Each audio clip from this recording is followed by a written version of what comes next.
Hey, hi, I'm Giridhar. I started off with Barrel Exhaust about in 2014, but prior to that, it didn't start off as a startup. I worked in corporate companies for about 9 years, doing things that I didn't find satisfaction or something. So I quit my job and I tried a couple of things. I failed twice. Two startups failed. My first two startups failed, and I went bankrupt, and that's when I started to find out, what is something that I like doing. So that's when I found out that automobiles or motorcycles is something in my passion. So that's when I started off Barrel Exhaust in 2014. And when we started off, we didn't have an office, so we ran the company from my car for about 8 months here in Bangalore, and we started selling locally. We fine-tuned ourselves with a lot of learnings from mistakes, because that's what is important in this thing journey. And slowly we went. In 3 years, we went international. We had our dealership set up in Vietnam, Thailand, Australia, New Zealand, and stuff like that. So, and right now we are selling in about 16 to 18 countries. And we primarily into automobile accessories, related to the racing, motorsports, and stuff like that. And in the journey, last 2 years, we've pivoted ourselves into developing an electric motorcycle, the high performance electric motorcycle. So Barrel Motors, which was Barrel Exhaust, is now Barrel Motors. And I raised funds as well. Last year we raised funds, and right now we are developing India's first high-speed, high-performance electric motorcycle. So that's so far the journey in a small nutshell. If you have any specifics, I can go.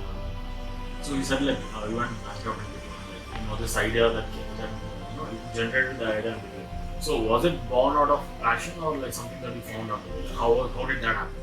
Yeah, absolutely. So, like I was telling you before this, that most of them don't know what they want in life and what makes them happy. So they go with the flow.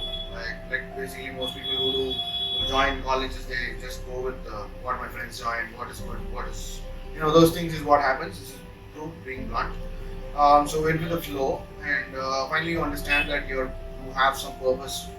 You try to find your purpose, and so when I went bankrupt, was when this was not matching what your passion or your heart is like.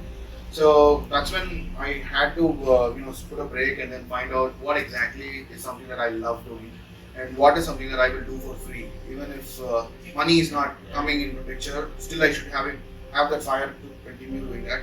And the only way to do that is when you love what you do. So that's exactly what I found, that motorcycles were something that has stuck with me from my childhood. So this happened actually like love. Because I found and I fell in love, and that's how it's going.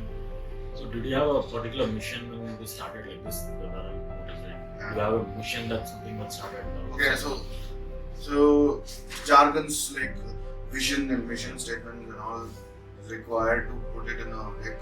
But I'll tell you what exactly it was. So like I told you, I'm a biker. I do long rides and stuff like that. So I personally care for the community what I'm part of. I like to make sure that if I see something wrong in the motorcycle, I feel pain. That's why I want to fix it.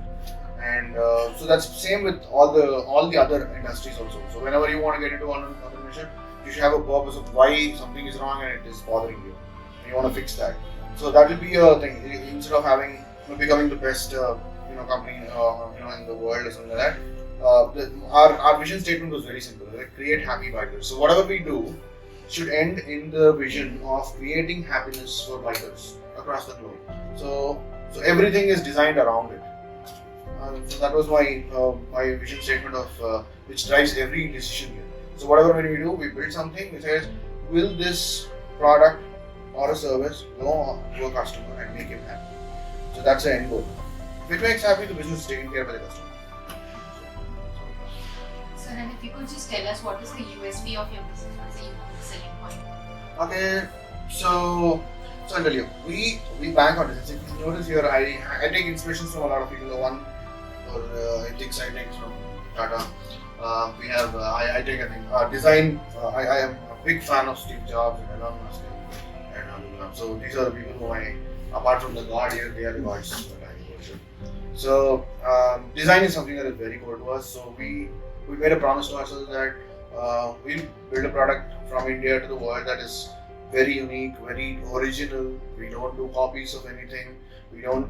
We are very open in terms of creativeness in terms of what we build, and that has actually made our, even when we were small, our other competitors who were established in the market were looking forward to what these guys are going to launch next and wait for us to do that. So that is something always been. And then like I told you, that we are part of the community that we are serving. So we know the pain points better than most of them who are just in business. So that's been some USP for us to how we connect with them, how we make things. So actually, how do you manage your workforce? Like your employees, what's the way that you hire them? Or Okay, so simple. So this is like when I started off, I didn't have an office or we didn't even have any other thing with us in terms of resources. So if I have to hire somebody, even the basic thing is salaries, right? So at that moment, we didn't. I couldn't pay myself.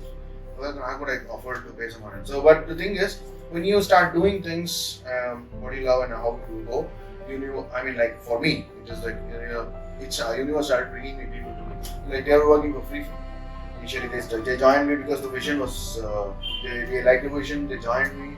They really felt that they believed in what I said and trusted. So all those things is how I started getting people who are really passionate about it. So in my team, I have engineers, I have designers, and I have other people. But the baseline is everybody is motorcyclists. They're all bikers. So they love what they're doing. I don't have to worry about that. So what were the challenges or hurdles that you faced while establishing Barrel Motors? Many, like so many. So these are all, like I told you, right? Nobody's prepared for this. So you will make a lot of mistakes, and the only way to learn is by making mistakes. So here right now, I tell you what, there were issues of selling the dream to somebody to get money. So you need resources. You need to hire good people. You need to hire people. You need to get money to invest in infrastructure. You need to understand sales. You need to know what all these things, government related stuff. So I've made mistakes in all these things, right? Let's say I hired a wrong person. Then I would have not got money in the time. I couldn't have. That means I was not able to sell somebody the dream to get the money. So then I say, oh, this is not the right way. Then I try a different way. Then I learn storytelling. So all these things is very important. Each of the hurdles is basically a learning class. It's a classroom. That's what is entrepreneurship classroom. Failures. They teach you like nobody else teaches you. Right now, that's why in this company, everybody who joins, you're clearly told, you are free to fail.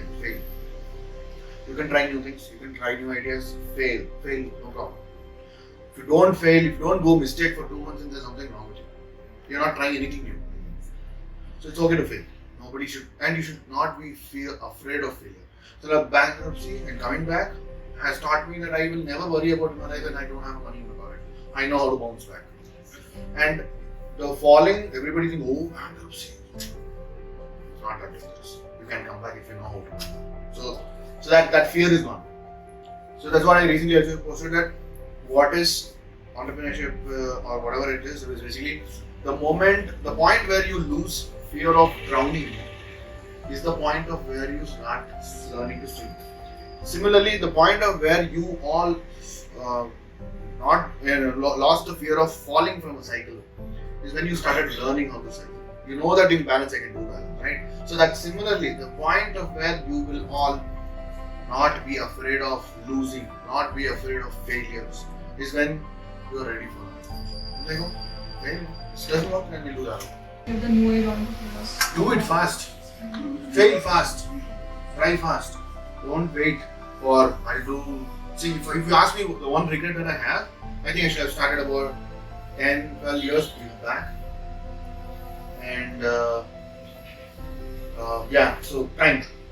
You can't wait for everything to come into place for you to start. Like, even if I said, okay, let me find money and then I'll start this business, I would never have done. Because I started running in the car, somebody saw that, okay, this guy is doing it from the car. If If I give him an office space, he'll do it better. Then things will come and fall in place when you do. So unless you jump into it, like I told you, you guys are going to take a degree of swimming, or maybe on a certificate you get an Olympic certificate also. But 3 feet pool, you will drown if you get into it without anything. So I would say, right, in this MBA, I think more than being in the class, start something small. Fail in the 2 years. You would have no responsibilities right now, right? You don't have to run your house. That's the best time to start. Because when I started, I had a family and I had a kid. So that's the wrong time to start. Because I could not wait more. It would get worse. But you have to start now. Don't wait for everything to find like I'll get experience from corporate. Corporate life does not give you, because when you come from corporate and you go to entrepreneurship, you are on day 0 kindergarten. The 9 or 10 years of what you get in a corporate is 0 value. So when I started, I had 0. 10 years of work, I've earned so much money, and everything I know, so many people have done this. When I come to God, it's not value at all. So I don't want to be giving you, but it's hard. I don't want to give you a false sense of thing that entrepreneurship is like, and you'll see, when you see me in a car going somewhere taking a vacation with my family, that looks rosy. But the dark side is there for entrepreneurship, which many people don't tell you. It's very dark. If you're ready for the grind, it's for them, entrepreneurship. It's not for everyone. There's no wrong. There's nothing wrong with not doing entrepreneurship. Everybody need not become an entrepreneur. They do not have advice.